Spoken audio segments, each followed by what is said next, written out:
think I'm a fun and creative teacher.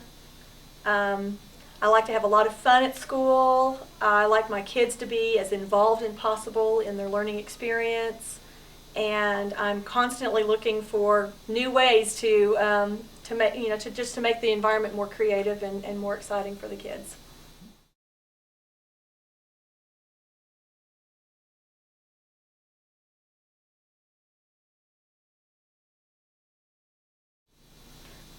One of the most important things about inclusion teaching is making sure that those special needs children fit so completely into the regular classroom that you can't see them apart from anybody else, that they are part of the classroom family, and they are as involved as every other student in the classroom in the learning that's going on.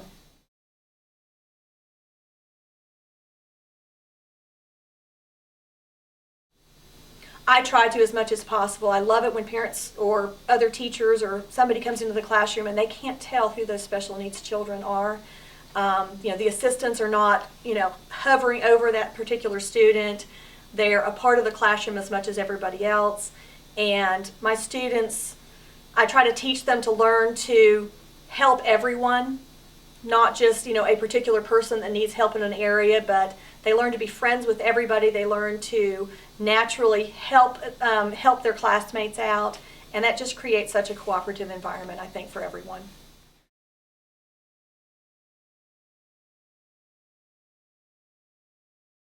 A couple of years ago, when I had an autistic student in the classroom, and there were several autism specialists that were coming in to observe various students in the classroom. And I know I had 3 different people on that particular day come in and say, now, which one is the autistic kid? And the students were so involved in what they were doing that I had to physically go over and, just touch that particular student on the head because they couldn't tell the difference.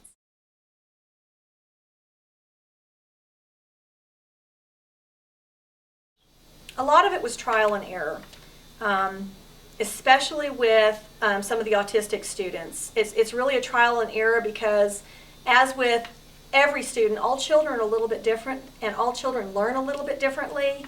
And by really watching the children and seeing what they needed to do over periods of time, I was able to make the accommodations to really focus on that particular child.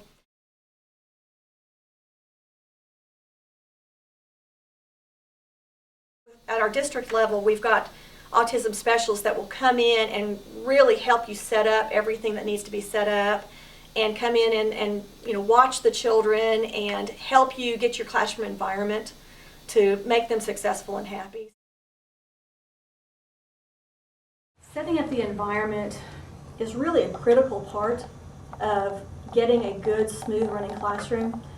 And I start really the school year before, thinking about what changes I need to make, how things will work better for students, and things that I need to add to what I'm already doing. I try to make sure that I label as much as possible for students. Again, these are students that are 4 years old. They are typically non-readers, and so any type of encouragement I can give them and set things up on a visual level for them, and also provide the literature or the words to what they need, I think really helps them in the environment and helps make them self-directed students. Any way that we can get things set up, knowing where to line up. And again, it helps those special needs students not stand out from the crowd. I like people being able to come into the classroom and they're looking for a specific special needs student, and they're scanning the classroom and finally they have to ask, okay, which one am I looking at? That means I've done my job, and that means that the environment is set up so that student is so independent and so capable of doing things like everyone else in the classroom that they don't stand out from the crowd.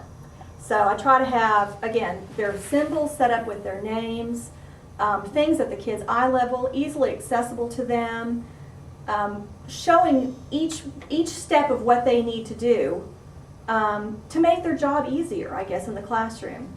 Again, if they've got visual cues that help them know what part of their day is coming next, visual cues that help them know how to behave when they're supposed to be sitting and listening to the story. The visual cues to know where their scissors go when they have to be put away without having somebody walk them over and put that away for them.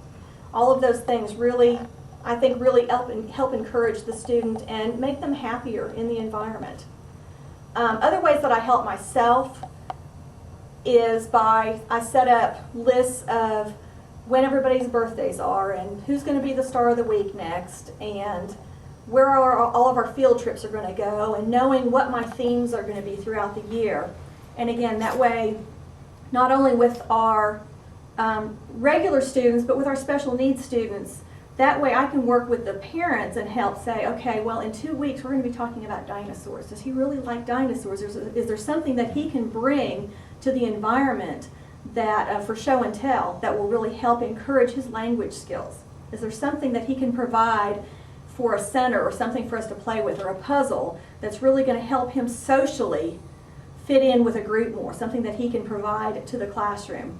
Or if we're going on a field trip, I can help set things up ahead of time to make that student, they can go visit the place ahead of time. If we're going to a farm, a Kenny's Corral or a farm, that they know that they're going to be feeding animals. That way that student can be provided ahead of time with the experience of knowing that they're going to have to put food in their hand and stick it out, and the animal's going to come and actually eat it off their hand without being afraid. Because a lot of students are afraid of specific things going on.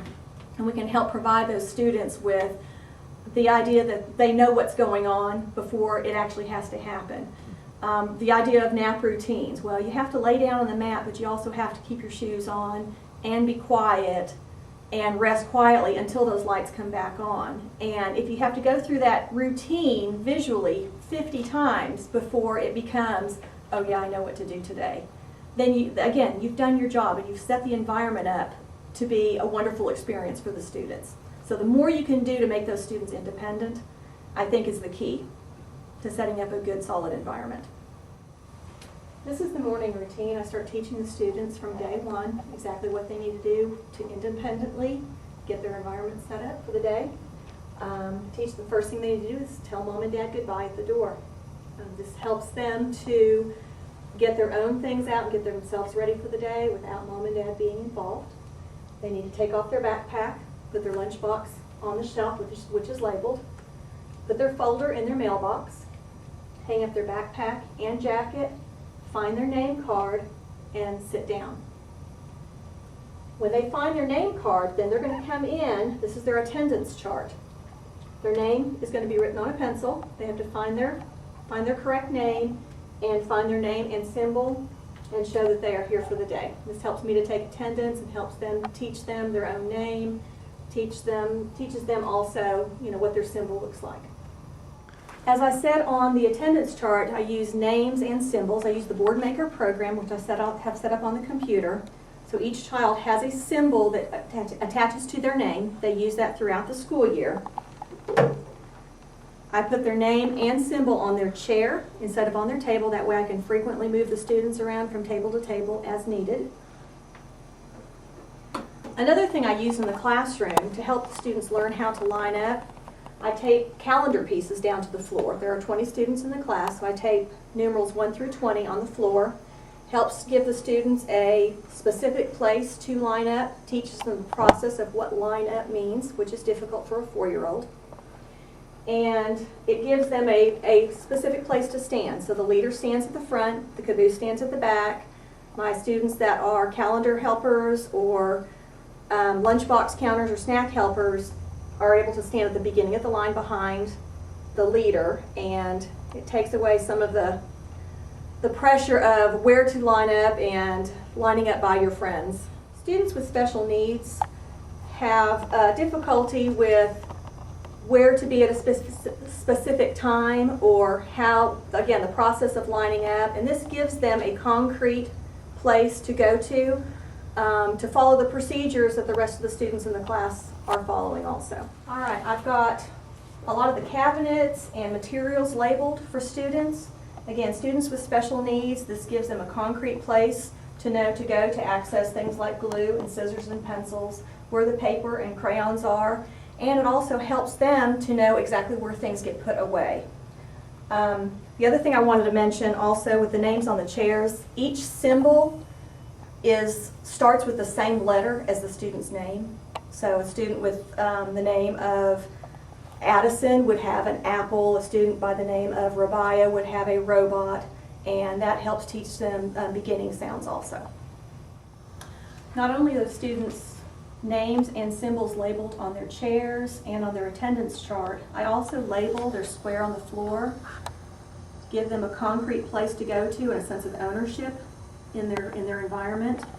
The special needs students, this can be overwhelming with so many colors and so many squares to sit in. This gives them an absolute concrete place to know to go to every single time without assistance from another adult. These are the mailboxes that we have set up. I put students' names on each mailbox. They have their own private spot. One of their morning routine items when they come in is to take their folder out of their backpack. Well, this is the mailbox where their folder goes. The folder stays in here every day, and at the end of the day, the folder goes back in the backpack to take home again. Students learn their names quickly and can come over and put their own papers in and know where their folders are located. The other thing I've got labeled is their tote trays. Each student has a tote tray, again with their name and their symbol on it. This is for them to keep their nap items in if they bring small blankets or a small stuffed animal or something to rest with. They can keep those things in their tote tray.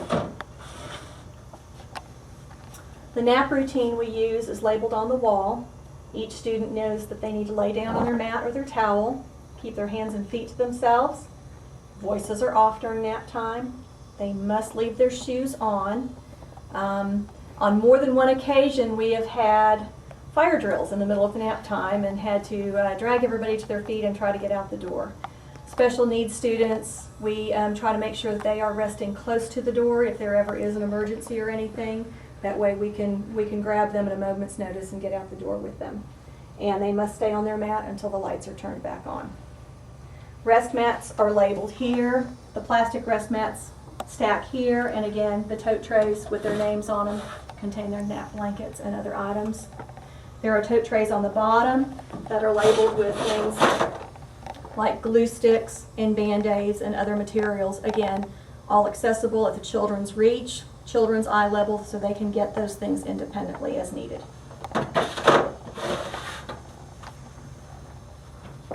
I keep sticker charts on the shelves over here for each child. They have to earn the right to have stickers put on their sticker chart. They can earn those things for throwing away their paper towel at the end of snack time, getting back to their square and sitting quietly, being one of the first students to line up when it's time to line up. Just different types of things. I try to sporadically look for good behavior in certain students, and I'll come over and put some stickers on their chart. When they fill up their sticker chart, they get to take it home and pick something out of my prize bucket. Again, this really encourages good behavior. If I am over here putting stickers on some children's charts, generally the whole class becomes perfect students.